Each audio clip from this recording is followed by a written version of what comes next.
Semua agama mengajarkan kebaikan, tetapi belum tentu semua agama mengajarkan kebenaran, gitu. Agama mengajarkan kebaikan, tapi belum tentu mengajarkan kebenaran, gitu. Jadi di sini saya mengerti bahwa kekristenan itu bukan mengajarkan untuk menjadi hidup yang baik, tetapi menjadi hidup yang benar. Hidup yang baik tetapi tidak menjadi hidup yang benar, itu sama saja dengan omong kosong. Kita hidup berbuat baik, melakukan amal ibadah, melakukan sedekah apapun itu, tapi hidup kita tidak benar di hadapan Tuhan, itu kosong. Jadi saya belajar bahwa di sini kehidupan benar itu lebih penting daripada kehidupan yang baik. Karena dalam kekristenan kita diselamatkan bukan karena perbuatan baik kita, bukan karena amal ibadah kita, tapi kita diselamatkan karena kasih karunia. Makanya saya menerima Yesus, karena saya sadar diri saya nggak sempurna.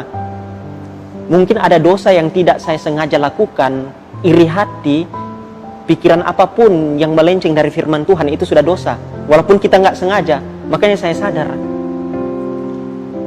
satu dosa pun yang kita buat, dosa kecil maupun dosa besar, itu sama saja di mata Tuhan.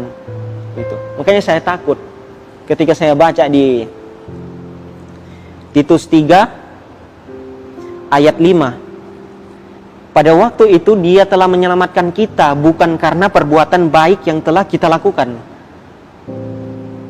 tetapi karena rahmat-Nya oleh permandian kelahiran kembali dan oleh pembaruan yang dikerjakan oleh Roh Kudus. Segala sesuatu kita diselamatkan bukan karena perbuatan baik.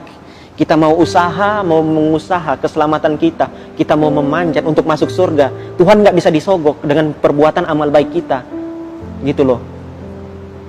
Saya bilang, Tuhan, saya mau masuk surga, saya berbuat baiklah, saya sembayanglah, saya mau memberi sedekah. Oh, nggak bisa. Ajaran kekristenan bukan kayak gitu. Keselamatan itu diperoleh karena kasih karunia. Tuhan nggak bisa disogok. Karena Allah, orang Kristen itu nggak bisa disogok. Lo mau sogok dengan perbuatan baik, lo mau sogok dengan amal ibadah, itu nggak bisa. Keselamatan terjadi ketika lo mengaku Yesus sebagai Tuhan dan Juru Selamat.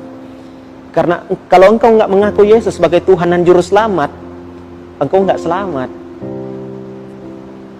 Karena pribadi Allah itu dalam Yesus. Kalau engkau nggak mengaku Yesus, engkau menyembah Allah yang salah.